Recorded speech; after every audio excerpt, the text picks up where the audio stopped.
만일 율법에 속한 자들이 상속자이면 믿음은 헛것이 되고 약속은 파괴되었느니라. 율법은 진노를 이루게 하나니 율법이 없는 곳에는 범법도 없느니라. 그러므로 상속자가 되는 그것이 은혜에 속하기 위하여 믿음으로 되나니 이는 그 약속을 그 모든 후손에게 굳게 하려 하심이라.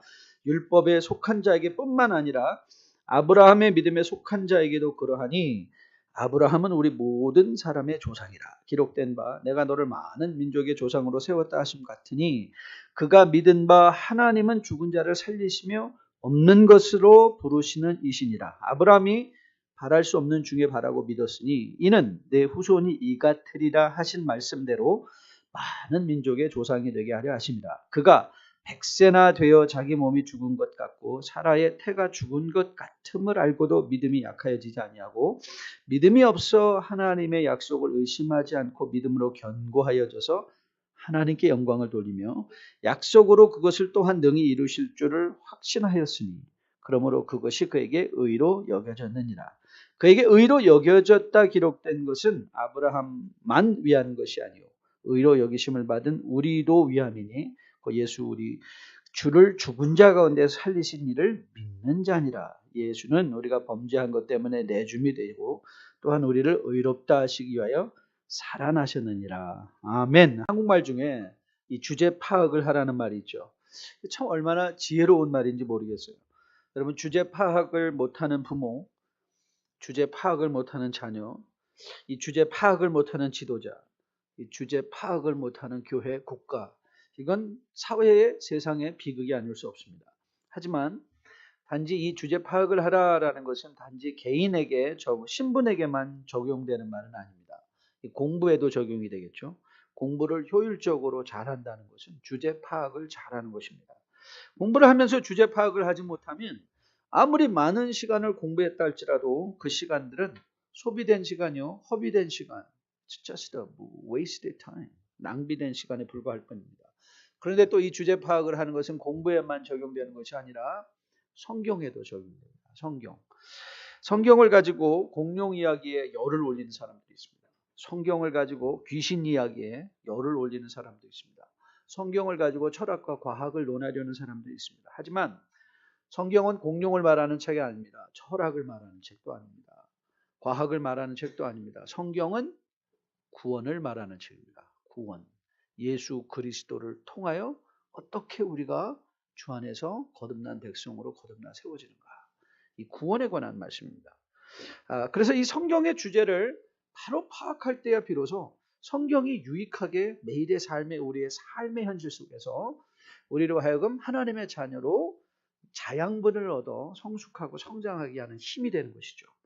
우리는 로마서를 공부하면서 로마서의 중요한 주제가 믿음이다라고 말씀을 드렸습니다. 믿음. 그래서 이 믿음이라는 사실을 수차례 반복해서 들어보고 있으면서 우리가 지난 시간에는 어떻게 믿음은 잘하는가, 믿음이 잘하는 거에 대해서 우리가 말씀을 묵상하면서 믿음은 역사 속에서, 시간과 공간 속에서, 현실 속에서, 내 현실을 떠나면 믿음이 성장할 것 같고, 선교 현장에 가면, 무슨 기도원에 들어가면 믿음이 성장하는 것이 아니라 여러분이 발 내리고 있는 그 직장, 그 사업체, 그 가정, 거기에서 지지고 볶고 부대끼면서 믿음이 성장하는 거예요. 그러니까 그 현실을 떠나서는 믿음이 성장할 수 없다. 그리고 이 믿음은 관계 속에서 하나님이 우리한테 왜 가시 같은 사람들 붙여주신가? 그 사람들을 통해서 우리가 그리스도의 장성한 분량에까지 십자가의 의미를 깨닫게 된다. 그리고 믿음은 단순히 이 역사나 관계일 뿐만 아니라 믿음은 행동을 통해서 action. Faith grows in action. 아무리 우리가 들어도 우리가 나가서 그것을 우리가 삶의 적용으로 우리의 것으로 가져가 보지 않는다면 믿음은 결단코 자랄 수 없다는 사실에 대해서 우리가 보았습니다. 요즘 의학에는 전통적으로 두 가지 접근이 있었습니다. 먼저는 이 증상치료, therapeutic medicine이 있었고, 요즘은 대세가 예방의학입니다. preventive medicine이에요. preventive. 그러니까 증상이 일어나기 전에 미리 예방하자. 그래서 얼마나 운동 많이 하고 좋은 비타민도 먹고, 그게 다 뭐죠? 예방 차원에서 그러는 것이거든요.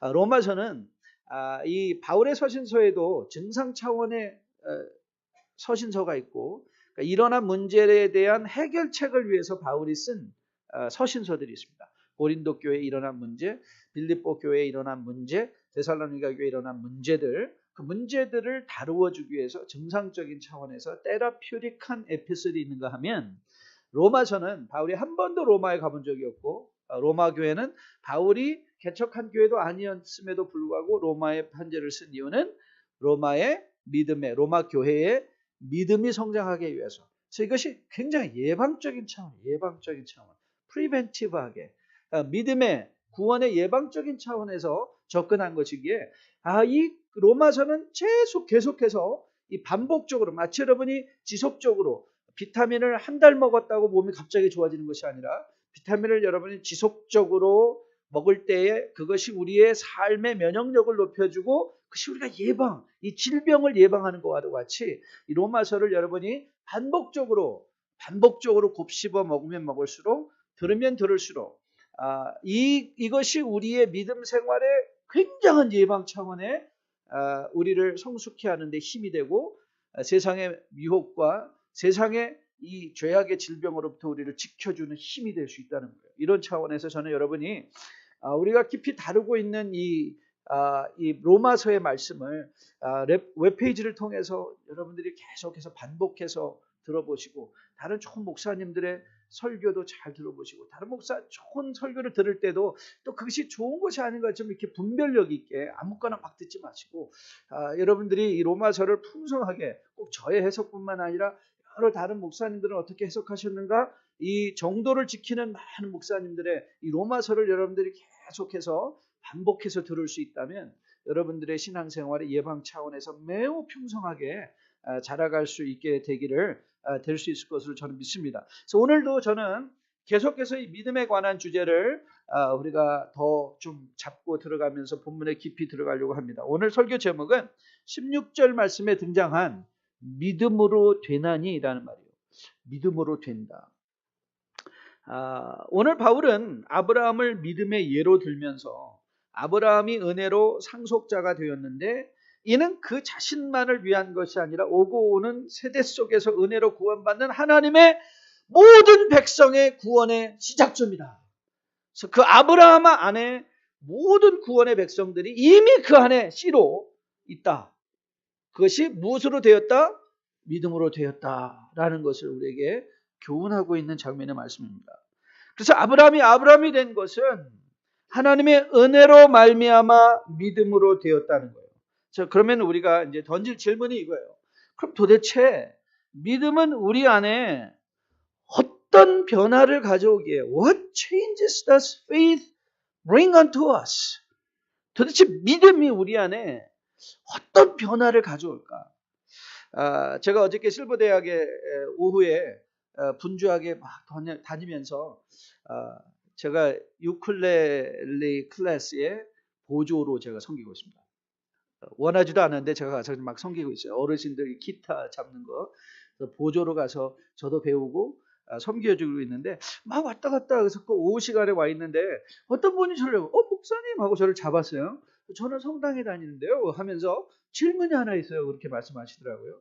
그래서 왜 그러세요? 질문이 뭔데요? 물어봤더니 제가 요즘 이 유선 방송으로 CTS 목사님들 설교를 다 듣는데 이 성령을 받으면 모든 게 다 잘 되고 다 된다 그러는데 성령 어떻게 받죠? 이렇게 얘기를 하시는 거예요. 성령을 어떻게 받죠? 제가 성령 받는 거 맞나요? 저는 예수 그리스도를 믿는데. 그래서 제가 거기서 잠깐 서서 설명을 해드렸더니 그분이 딱 이 말씀 하시는 거예요. 끝장면에. 그렇군요. 그러니까 결국 성령님과 저는 연애하는 거군요.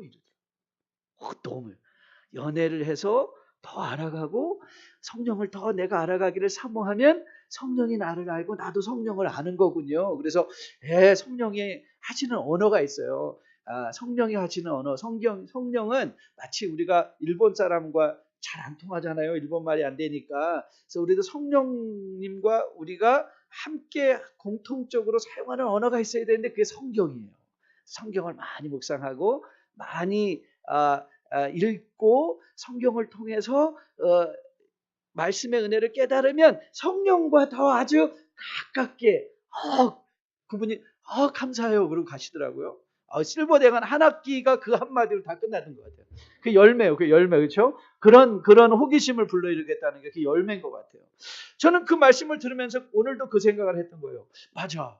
우리가 강단에서 믿음을 가지라고 얘기를 하는데 성령 받으라고 하는데 도대체 성령을 어떻게 받고 믿음은 왜 갖고 믿음이 도대체 우리 안에 뭘 하는지를 알아야 될 거 아니에요.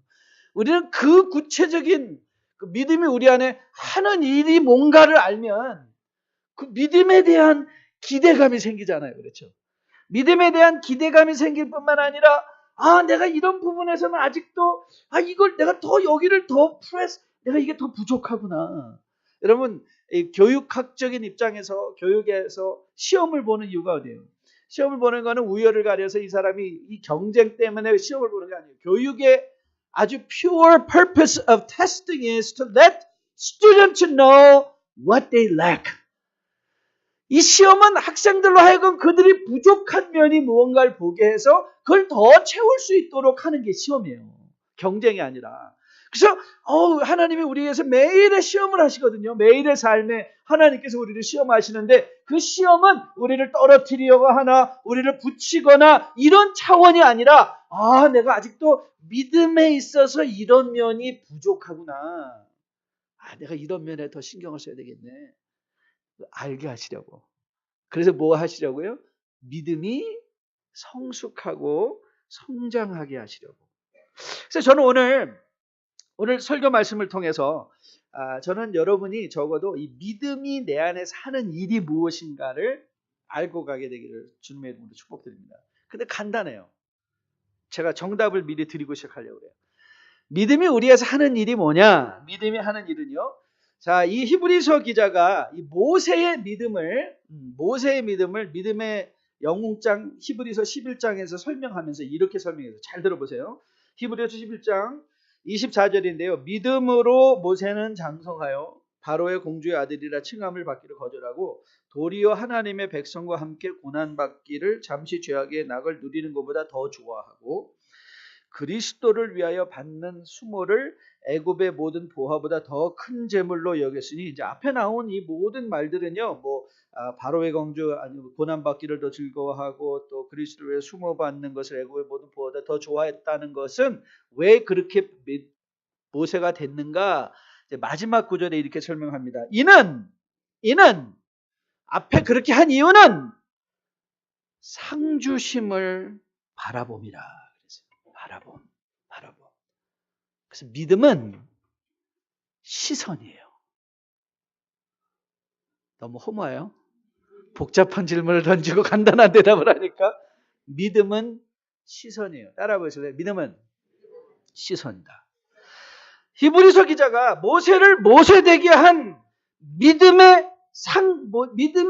모세를 모세되게 한 믿음은 무엇이냐? 상 주시는 하나님을 그가 보았다. 그래서 바라보았다. 그래서 믿음은 바라봅니다니까요. 그래서 믿음이 하는 일이 뭐냐? 믿음이 우리에게 하는 일은 What does faith do? It enlightens our sight. 우리의 시각을 변화시켜 주는 거예요. 믿음은 우리의 시선을 변화시켜 주세요. 여러분 상상해 보십시오. 여러분이 노란 안경을 보고 있으면 세상이 무슨 색깔로 보이죠? 빨간색이요? 검은색이요? 노란색이에요. 노란색 안경을 쓰면 노란색이 보이고 까만색 안경을 피면 무슨 색이 보이죠? 검게 보이는 거예요. 세상이. 여러분 성경은 구원받기 이전에 우리의 상태를 죄인이다 이렇게 얘기해요. 우리의 눈에는 뭐가 쓰여 있어요? 죄의 안경이 쓰여져 있어요. 그러면 세상을 바라볼 때 우리는 뭘로 볼까요? 우리 세상은 뭐를 통해서 보는 거예요? 뭐 눈에는 뭐만 보인다고 그러죠? 죄인의 눈에는 뭐만 보여요? 죄만 보이는 거예요. 그거가 정상인 줄 아는 거예요. 죄가 정상인 줄 알아요. 그러면 구원을 받은 후에는 어떤 일이 일어나는가? 죄와 의가 보이는 거예요. 죄와 의가 보이기 시작해요. 죄와 의가 보이기 시작하는 게 그게 구원이에요. 구원은 천국을 가는 따놓은 당상 티켓이 아니라 이 믿음은, 구원은 우리의 시선이 변화되는 거예요. 이전에 보이지 않던 것들이 보이기 시작해요. 여러분이, 저도 안경을 처음 쓴 때를 기억하는데요. 안경을 처음 딱 쓰고 딱 세상을 보았더니 저렇게 뚜렷하게 사물이 보일 수 있다니, 그게 정말 놀랍더라고요. 그게 믿음이에요. 믿음의 안경을 쓰고 있는 거야. 그런데 이 시선이라는 거는요, 이 본다는 것은요, 나중에 우리 교회 안과 의사님이 계시니까 가서 확인해 보세요. 이 시선은요, 여러분들이 뭘 본다라고 할 때, 이 본다는 것은 하나님께서 우리를 어떻게 창조하셨는가 하면, 이전에 있는 많은 데이터, 여러분들의 뇌에 이 기록되어 있는 많은 데이터를 가지고 지금 보고 있는 이미지에 대한 판단을 내리게 하신 거예요. 좀 어려운가요? 다시 한번요. 우리가 본다라는 것을 생물학적으로 설명을 할 때, 그 보는 것은 여러분의 뇌의 판단이라니까요. 판단. 그래서 이전에 알고 있던 지식들을, 여러분이 이전에 봤던 것을 다 종합해서 여러분이 보고 있는 것의 마지막, 그래서 우리가 눈으로 보는 거는 그렇게 확실하지 않아요. 확실하지 않은 것을 확실하게 생각하도록 결과 최종적으로 여러분들의 뇌가 이 눈을 통해 들어온 데이터를 다 수집해서 마지막으로 판단을 내려서 나는 봤다 이렇게 얘기하는 거예요. 저게 나뭇잎이다 라고 얘기하는 거예요. 저게 나무다 라고 하는 거예요. 그게 보는 거예요. 하나님께서 우리의 영적인 보는 것도, 왜냐하면 하나님은 우리의 구원을 항상 생명과 연결시켜서 설명하시기를 좋아하시거든요. 그래서 영적으로 본다는 것도 똑같은 차원이에요. 베세다에서 맹인을 치유하시는 장면의 말씀에 주님께서 맹인을 치유해 주신 여러 번의 사건이 나오는데, 베세다 사건은 매우 특별한 사건이에요. 왜 특별한가 하면, 마가복음 8장을 보면 맹인을 침뱉어 고치신 후에 주님께서 물어보셨죠. 자, 너 뭐가 보이니? 그랬더니 이렇게 그 맹인이 말했어요. 사람들이 보이나이다. 나무 같은 것이 걸어다닌 것을 보나이다. 그가 사람을 보았는데 그에게는 뭐로 판단이 됐어요? 나무 같다 그랬어요. 나무 같다. 나무 같은 것이 걸어다닌다. 나무 같은 것이 걸어다닌다. 그래서 주님께서 그걸 다시 안수하신 후에 또 물으셨습니다. 그 장면을 이렇게 마가는 설명하고 있어요. 이에 그 눈에 다시 안수하심에 그는 맹인입니다. 그가 주목하여 보더니 나아서 모든 것을 밝히 보았다. 그랬어요. 여러분, 이 말씀은 주님도 한 번 안수해서 안 되는 일이 있구나, 이게 아니에요. 이 말을 하는 게 아니라, 이 말씀은 영적으로 본다는 것의 의미가 무엇인가를 설명해 준 거예요. 본다는 것의 의미. 그러니까 많은 사람이 맞아요, 분명히 봐요. 근데 사람들을 보면서 나무 같은 것을 봐요. 그런데 주님께서 다시 안수했다라고 했을 때 그 시간의 차이 속에서 보는 사람이 있고 밝히 보는 사람이 있어요. 차이가 느끼세요? 교회 다니는데요. 교회 다니는 사람 많아요. 그 봐요, 다. 근데 이 교회 안에도 영적인 성숙의 정도에 따라 보는 사람이 있고 밝히 보는 사람이 있어요. 여러분은 어떤 부류의 사람이에요? 여러분 밝히 보고 계신가요? 여러분의 주변의 여러분의 삶의 내용 속에서 밝히 보이시나요? 자, 오늘 우리가 이 사람이 보았는데 나무 같은 것을 보았다. 그런데 밝히 보았다 할 때 저는 거기에 과정이 있다고 생각해요. 그가 포커싱하는 훈련을 한 거예요. 그리고 그가 내리는 것을, 우리가 보는 것 또한 우리가 뇌가 이전에 보한 모든 것들을, 그래서 여러분들이 생전 처음 본 것이 이게 뭐지? 라고 말하는 이유는 뭐예요? 여러분이 보고 있는데도 뭔지 모르는 게 있죠. 보는데 뭔지 몰라요. 왜 모르죠? 이전에 한 번도 본 적이 없는 거니까. 이전에 한 번도 본 적이 없는 거니까 보는데 그게 뭔지 모르는 거예요. 판단을 내리지 못하죠. 영적으로 그런 사람들이 부지기수예요. 보고 있는데 판단을 내릴 만한 아무런 근거가 없는 거예요. 지금 일어나 하나님은 우리 가운데서 역사하고 계시는데 이게 하나님의 역사구나. 여러분의 매일의 삶의 현실 속에서 여러분이 밝히 봄으로 말미암아 하나님의 일하시는 것을 여러분이 볼 수 있다는 걸 한번 상상해 보세요. 우리가 절망할 틈이 있을까요? 낭망할 틈이 있을 것 같아요. 실망할 틈이 있을 것 같아요. 하나님이 일하시는 것이 보이시는데. 여러분 다윗에게 있었던 영적인 그 시각 기억하십니까? 그가 사망의 음침한 골짜기를 걷고 있었어요. 그가 정말 원수의 목전에서 쫓기고 있었어요. 그런데 그는 그 사망의 음침한 골짜기에서 그가 하나님의 일하심을 밝히 보았어요. 그랬더니 여호와는 나의 목자시니 내게 부족함이 없으리라. 그 고백이 하는 거예요. 그게 언제 가능해요? 그 언제 가능해요? 내 삶의 현실 속에서 하나님의 지팡이가 보이는 거예요. 여러분의 인생의 가장 밑바닥에 떨어졌는데 거기서 뭐가 보여요? 하나님의 지팡이 보이는 거예요. 그러니까 무슨 고백이 나와요? 하나님은 여호와는 나의 목자시니 내게 부족함이 없으리로다. 이게 보는 것의 특권이에요. 영적인 보는 것의 시각의 특권인 거예요.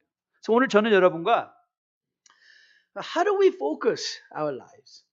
어떻게 우리가 그러면 믿음의 시선에 초점을 맞춰서 단순히 보는 게 아니라 밝히 볼 수 있을까? 단순히 보는 게 아니라 밝히 볼 수 있는가? 그 자리까지 나가기 원합니다.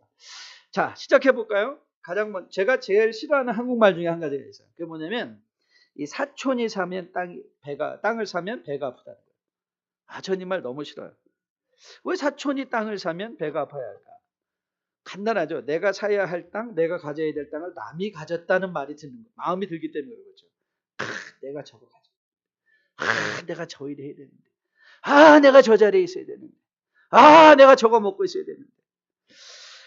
그래도 미래에 소망이 있는 것 같긴 해요. 왜냐하면 이 초등학생들에게 그 국어 시험에 나온 거 여러분 지난번에 한번 소개해 드렸는데 그렇죠?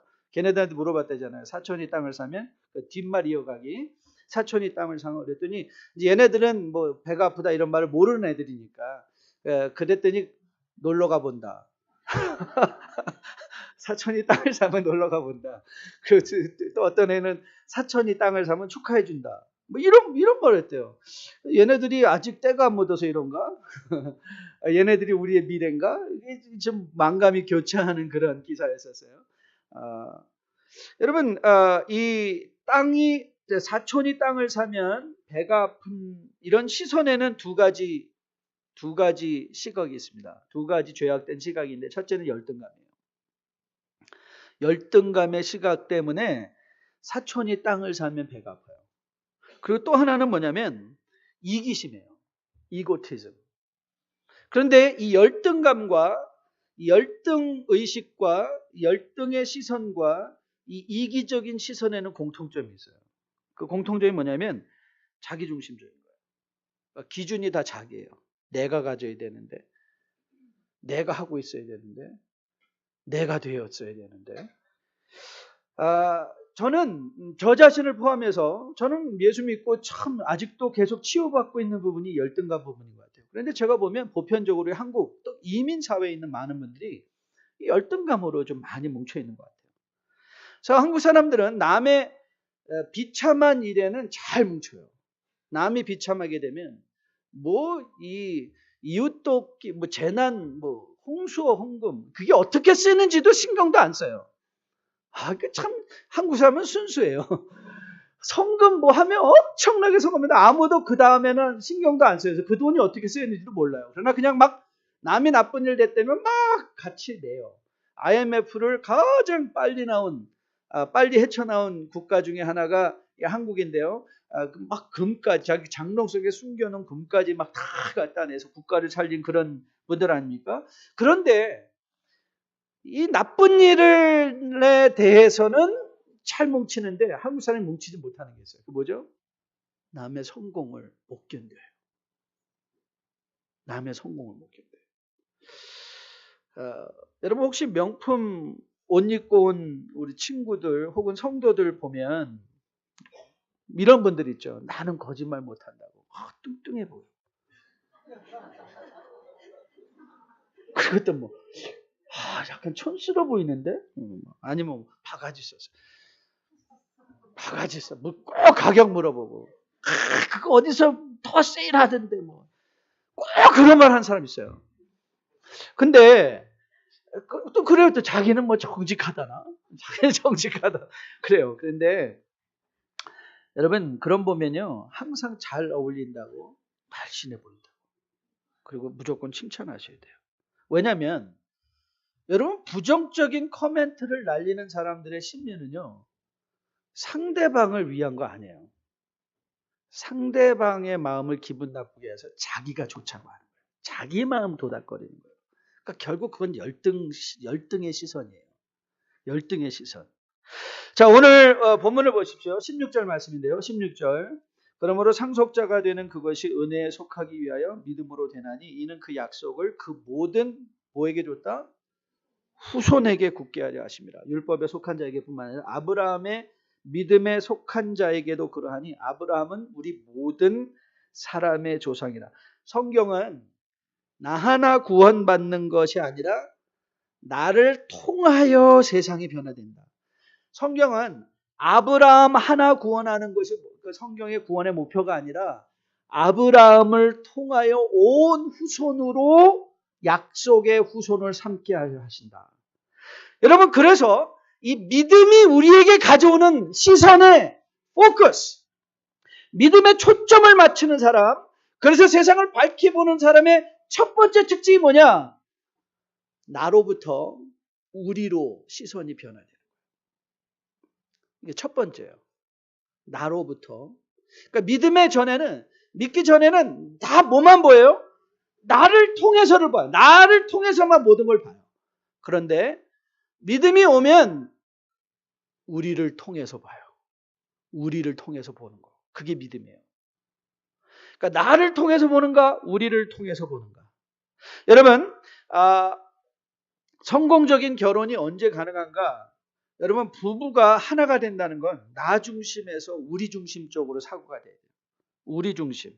제가 남편을 오빠라고 부르지 못하게 하는 이유가 그 이유 중에 하나가 뭐냐면 이거는 남편을 오빠라고 부르는 건 이거는 지극히 나 중심적인 거예요.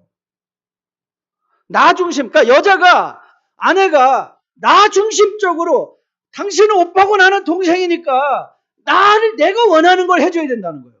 그래서 이 오빠라고 부르는 사람들의 의도는 의심해 봐요. 그리고 애를 삼촌하고 살게 하면 안 되잖아요. 애를 아빠하고 살게 해야지. 엄마가 오빠 하니까 애들이 삼촌인가? 여보 해야 되는데 오빠 그러니까 애들이 막 헷갈리는 거예요.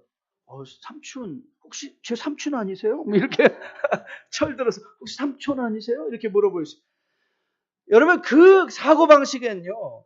이 부부 생활이 언제 성숙해지는가 하면 나 중심 사고에서 우리 중심 사고가 될 때. 그게 하나가 된 거예요. 우리가 생각하는 거예요. 우리가 같이 생각하는 거예요. 우리가 함께 한 곳을 바라보는 거예요. 믿음이 하는 일이 뭐냐? 하나님이 내 안에 거하셔서 이제는 나 혼자 세상을 바라보는 것이 아니라 뭐로 바라보는 거예요? 하나님의 시선으로 바라보는 거예요. 우리가 바라보는 거예요. 여러분, 이 데살로니가전서 5장에 이런 권면이 있죠. 항상 기뻐하라, 쉬지 말고 기도하라, 범사에 감사하라. 이것이 그리스도 예수 안에서 너희를 향하신 하나님의 뜻이다 그랬어요. 여러분, 어떻게 사람이 살짝 미치지 않고 어떻게 항상 기뻐할 수 있고 어떻게 쉬지 않고 기도하고 어떻게 범사에 감사할 수 있을까? 과연 이 데살로니가 전서의 권면이 우리에게 실현 가능할 것까지 가능한 권면일까요? 개인적으로 보면 이거는 불가능한 권면입니다. 그러나 헬라어 원문을 보면 이 기뻐하라, 기도하라, 감사하라는 말은 복수 동사 명령어입니다. 그러니까 바울은 한 번도 너 맨날 기뻐해라고 명령한 적이 없어요. 너희가 함께 기뻐하고 함께 기도하고 함께 감사하라. 여러분 개인적으로는 쉬지 않고 기도할 수 없습니다. 잠도 자야 됩니다. 그러나 함께 하면 가능합니다. 범사에 감사할 일이 항상 있는 건 아닙니다. 그러나 공동체적으로 보면 감사할 일이 항상 있습니다. 그것이 꼭 내 명품이 아니더라도 그 이웃의 명품을 진심으로 감사해 줄 수 있고 진심으로 축하해 줄 수 있으면 그것이 내 감사가 될 수 있습니다. 개인적으로는 불가능한 일이지만 공동체적으로는 감사할 수 있습니다. 믿음은 그렇기에 자기 중심적인 사고방식에서 공동체 중심적인 사고방식으로 우리를 변화시켜 주는 거예요. 그래서 항상 감사할 수 있고 항상 기뻐할 수 있고 오리를 가자는 자에게 십리를 갈 수 있고 겉옷을 달라는 자에게 속옷을 줄 수 있습니다. 왜요? 뜻밖의 친절로 말미암아 기뻐하는 그 친구의 기쁨이 내 기쁨이 될 수 있다면, 그렇죠? 내 기쁨이 될 수 있다면 우리는 기꺼이 오리 가자는 자에게 십리 갈 수 있습니다. 겉옷 달라는 자에게 속옷까지 줄 수 있습니다. 그렇게 믿음은 이웃의 기쁨이 나의 기쁨이기에 이웃의 성공을 진심으로 축하하고 이웃의 아픔을 진심으로 함께 해 줄 수 있습니다. 여러분 한번 상상해 보십시오. 이런 믿음의 눈을 가지고 공동체 생활을 한다면 우리 가정이, 우리 교회가, 우리 사회가 얼마나 살만한 곳이 되겠습니까? 저는 기도합니다. 여러분에게, 저에게 임한 이 믿음이 우리의 시선을 이제 나로부터 내 필링, 내 기분, 내 뜻, 그로부터 우리라는 공동체, 나 하나의 구원, 아브라함 하나의 구원이 아니라 아브라함 안에 있는 믿음의 후손들까지도 볼 수 있는, 우리로 볼 수 있는 이런 믿음의 시선의 변화가 있게 되기를 주님의 이름으로 축복드립니다. 그리고 그것이 여러분의 삶에서 점검되어 줄 수 있기를 주님의 이름으로 축복드립니다. 두 번째, 여러분과 자주 나누는 이 맹인과 코끼리 이야기 여러분 기억하실 것입니다. 코를 만진 사람은 맹인이 코끼리라 하고, 배를 만진 사람은 벽이라고 하고, 다리를 만진 사람은 기둥이라고 말했습니다. 교훈이 뭐죠? 부분적으로는 다 맞지만 전체적으로는 또 다 틀린다. 부분적으로는 다 맞지만 전체적으로는 다 틀립니다. 자, 요즘 우리가 민수기 묵상하고 있습니다. 그럼 민수기의 의미가 뭐죠? 백성을 계수한다. 백성 민자의 셀 숫자입니다.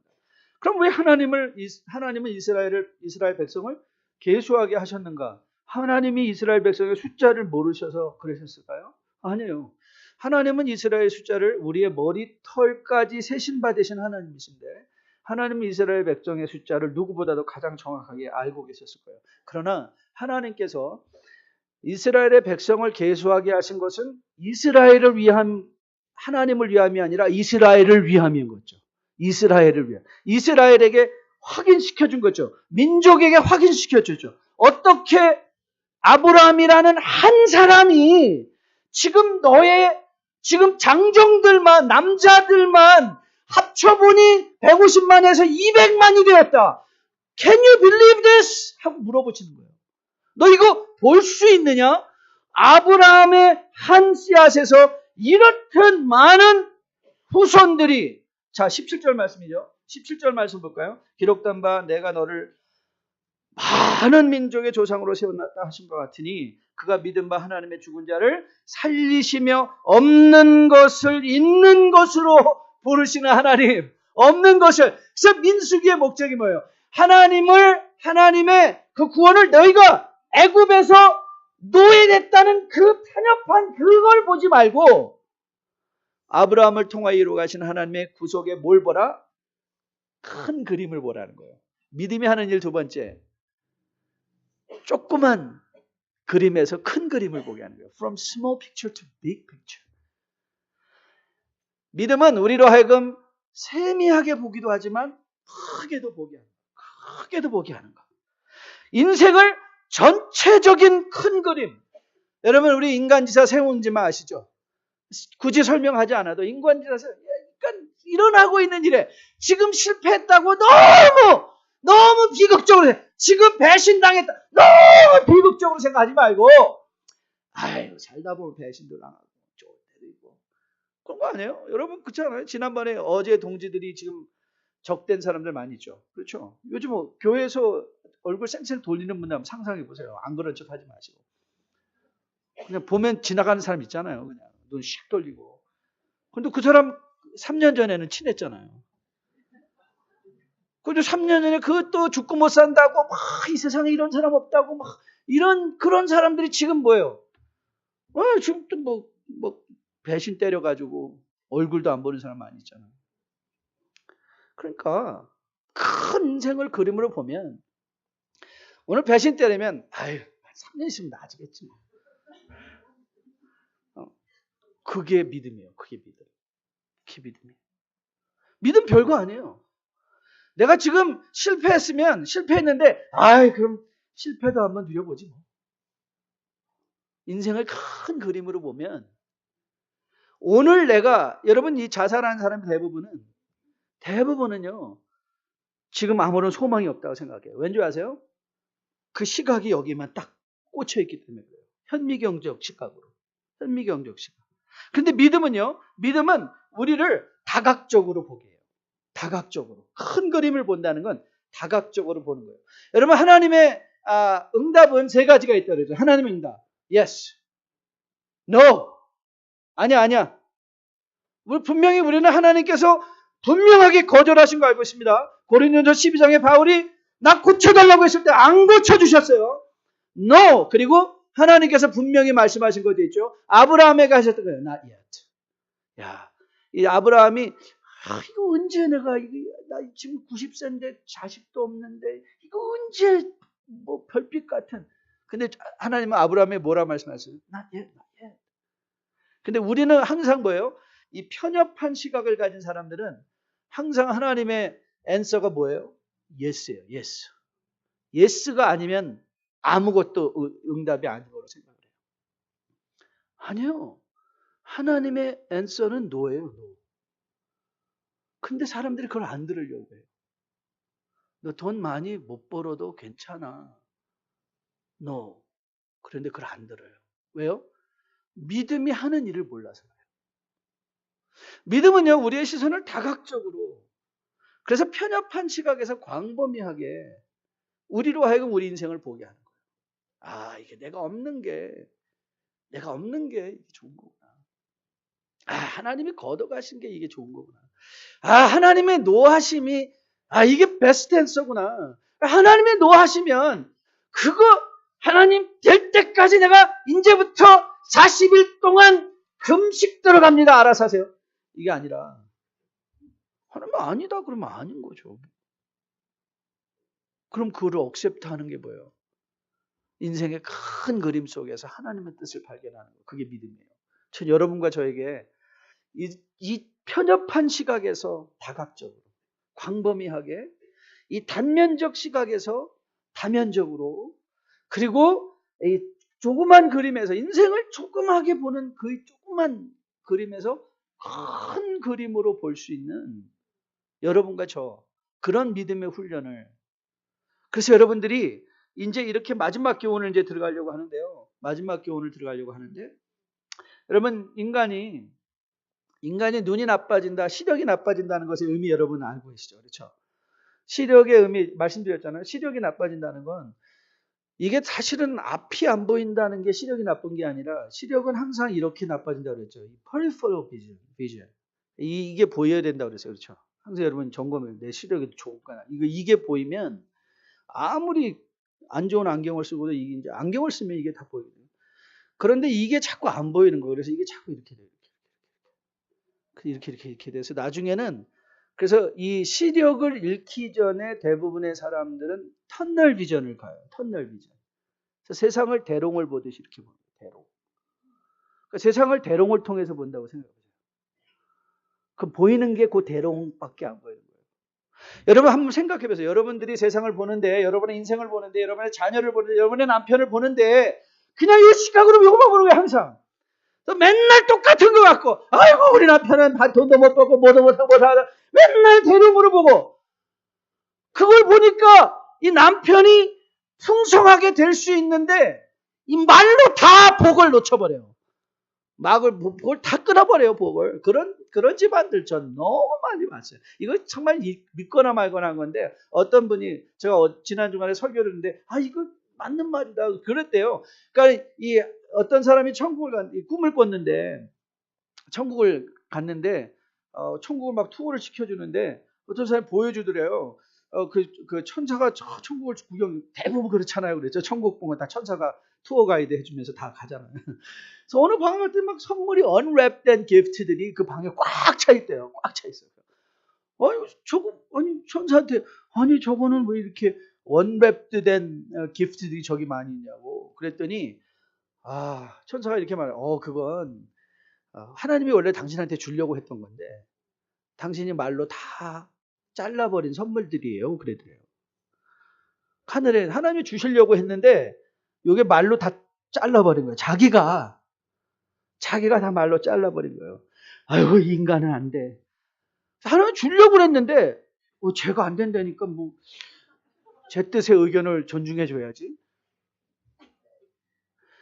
그러니까 이 편협한 사고를 갖고 있는 사람들은요, 항상 자녀들에게도 못하는 것만 보고, 항상 무슨 일을 시작하려면 안 되는 것만 보고, 그게 안 돼요, 인생. 그러다 인생 안 돼요. 안 돼요. 뭘 좀 하려고 그러면 이거 안 되잖아, 저거 안 되잖아, 이거 안 되잖아, 저거 안 되잖아. 하나님이 큰 그림을 가지고 우리가 주려고 하나님 축복 준비하고 계신데, 이건 아니지. 시도도 안 해요. 왜 그렇죠? 믿음의 시선. 여러분, 이 마지막으로 믿음을 우리가 가져주는 시선의 변화가 뭐냐면 from past to future. 미래, 과거서부터 미래를 바라보게 해요. 여러분 오늘 이 스가랴, 우리가 한번 스가랴 9장 12절에 이런 말이 있는데요. 갇혀 있으나 소망을 품은 자들아, 너희는 요새로 돌아온 자 아니라 내가 오늘도 이르노라, 내가 네게 갑절이나 갚을 것이다. 이 스가랴가 마지막으로 이스라엘의 궁극적 회복을 예언하며 이스라엘을 뭐라고 말하는가 하면 갇혀 있으나 소망을 품었대요. 근데 이게 굉장히 기가 막힌 표현이에요. 영어 성경은 이걸 어떻게 번역을 하냐면 O prisoners of hope, 소망에 갇혀 있는 자, 소망에 포로된 자. 그러니까 이 믿음은 우리로 하여금 소망의 포로. 여러분 소망의 포로가 된다는 게 뭐예요? 미래를 오늘로 보는 거예요. 그게 소망이에요. 소망은 미래를 오늘로 보는 거예요. 미래. 여러분 오늘 18절 말씀인데요. 자, 18절 같이 한번 읽어볼게요. 18절 같이 읽습니다. 시작. 아브라함이 바랄 수 없는 중에 바라고 믿었으니 이는 내 후손이 이 같으리라 하신 말씀대로 많은 민족의 조상이 되게 하려 하십니다. 여러분 아브라함의 현재가 뭐였어요? 아브라함의 현재는 뭐예요? 바랄 수 없는 중이었어요. 바랄 수 없었어요. 그게 아브라함의 현실이었어요. 그런데 우리 식으로 얘기하면 우리는 지금 여러 가지 힘들고 어렵고 믿기 어렵고 이해하기 어려운 상황을 지나가고 있어요. 그런데 그는 뭘 믿었어요? 내 후손이 장차 하늘에 이 별 뭇별보다 더 많아질 미래를 오늘 가져오니까, 과거를 가져오는 게 아니라 미래를 가져오니까 이게 살게 돼요. 그래서 이 아브라함의 믿음의 영웅장에서는 이렇게 설명했어요. 잘 들어요. 이 히브리서 11장인데요. 믿음으로 아브라함은 부르심을 받았을 때 순종하여 장래의 유업으로 받을 땅에 나아갈새 갈 바를 알지 못하고 나갔으며, 믿음으로 그가 이방의 땅에 있는 것 같이 약속의 땅에 거류하여 동일한 약속을 유업으로 함께 받은 이삭 및 야곱과 더불어 장막에 거하였으니 이는 그가 하나님이 계획하시고 지으실 터가 있는 성을 바라왔습니다. 여러분 저는 여러분이 이 11절 말씀을 히브리서 11장에 아브라함의 믿음을 많이 오해하는 부분이 있다고 생각해요. 아니에요. 우리가 미처 깨닫지 못한 부분이 있다고 생각해요. 그게 뭐냐면 창세기 25장을 보면 창세기 25장에 이 엘리에셀이 이삭의 아내를 구하러 갔다가 이제 라반의 집안에 들려서 자기 주인인 아브라함을 이렇게 소개해요. 잘 들어보세요. 여호와께서 나의 주인에게 크게 복을 주시어 창성하게 하시되 소와 양과 은금과 종들과 낙타와 나귀를 그에게 주셨다 그랬어요. 그러니까 아브라함을 한마디로 딱 말하면 그는 부자다 했어요. 그런데 이 히브리서 11장 9절에서 아브라함을 어떻게 설명했는가 하면 믿음으로 그가 이방의 땅에 있는 것 같이 약속의 땅에 거류하여 동일한 약속을 유업으로 받은 이삭 및 야곱과 더불어 장막에 거했대요. 자, 이 말이 무슨 뜻인가 하면 그가 가나안의 약속의 땅에 들어가 있는데 이방인처럼 살았대요. 집을 안 졌다는 거예요. 집을 안 졌어요. 아브라함은 집을 안 졌어요. 왜요? 그가 굳건하게 이 장막에 거했던 이유가 있는가? 아브라함은 자기의 최종 목적지가 거기가 아닌 걸 알았어요. 아브라함의 최종 목적지는 거기가 아니라 그 가나안이 아니라 예수 그리스도를 통하여 준비될 영원한 하나님의 나라가 그것이 자기 집인 것을 알았기 때문에 그는 그 땅에서 집을 안 진 거예요. 집을 안 졌대요. 그러니까 그 땅에 투자하지 않았다는 거예요. 아브라함은 그 땅에 투자하지 않고 미래의 땅에 투자했대요. 미래의 땅, 천국의 땅에 소유한 거예요. 그래서 바울 또한 이런 삶을 살았죠. 바울이 로마서 8장에서 그러죠. 생각하건대 현재의 고난은 장차 우리에게 나타날 영광과 비교할 수 없다. 여러분, 하나님 나라의 영광을 소망으로 가지고 있는 자들은 이 땅에 집 짓는 거, 이 땅에 시장하는 게 목표가 아니라는 거예요. 이 땅에 살면서도 아브라함은 이 땅에 살면서도 자기가 약속의 땅 가나안에 있는데도 이방인처럼 살았대요. 우리가 세상에 있는데 여러분과 저가 이 땅에 있는데 우리가 정말 미래의 소망이 있다면 우리는 여기서 무엇처럼 살아가는 거예요? 이방인처럼 살아가는 거예요. 이방인처럼. 이 성이 지어질 자리에 대해서 예수님은 우리에게 이렇게 약속하셨죠. 너희는 마음에 근심하지 말라. 하나님을 믿으니 또 나를 믿으라. 내 아버지 집에 거할 곳이 많도다. 어디예요? 내 아버지 집에. 여러분, 주님께서 이 땅을 떠나신 이후 바로 영광에 거쳐 그 집을 여러분과 저를 위해서 준비해 주신 거예요.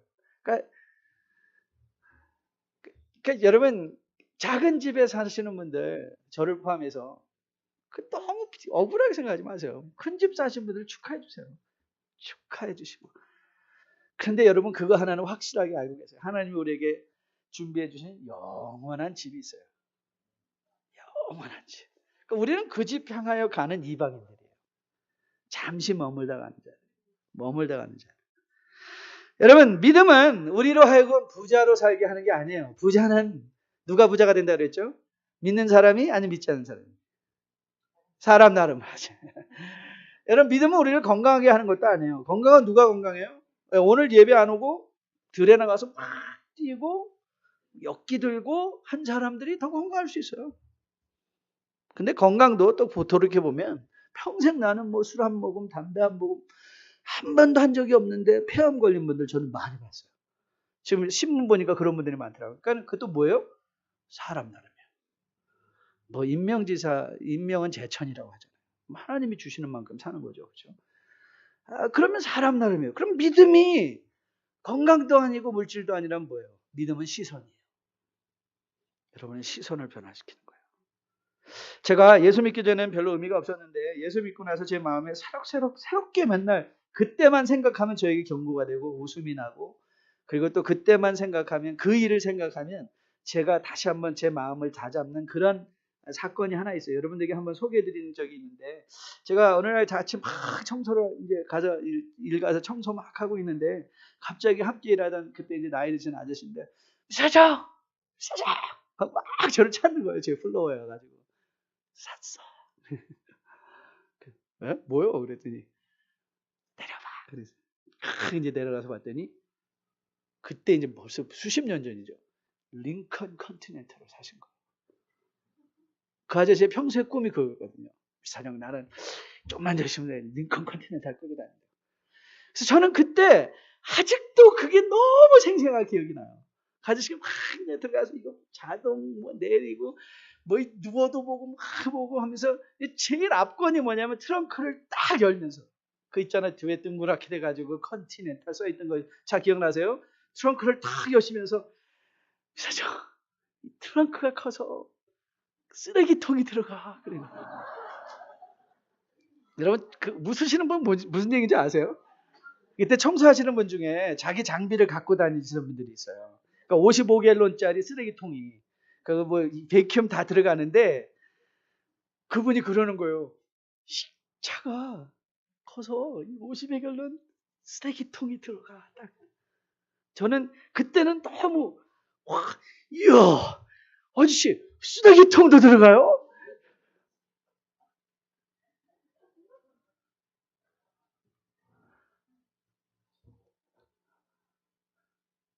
여러분의 차에는 뭐가 실려져 있나요? 여러분의 집에는 뭐가 채워져 있나요? 여러분의 인생에는 뭐가 채워지고 있나요? 저는 제가 제일 좋아하는 시 중에 하나가 김남조 시인의 금빛씨앗이에요. 금빛씨앗.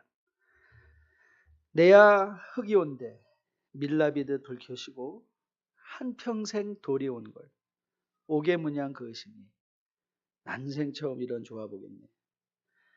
기도할수록 기도하고 사랑할수록 사랑을 더하는 이상한 부풀어기.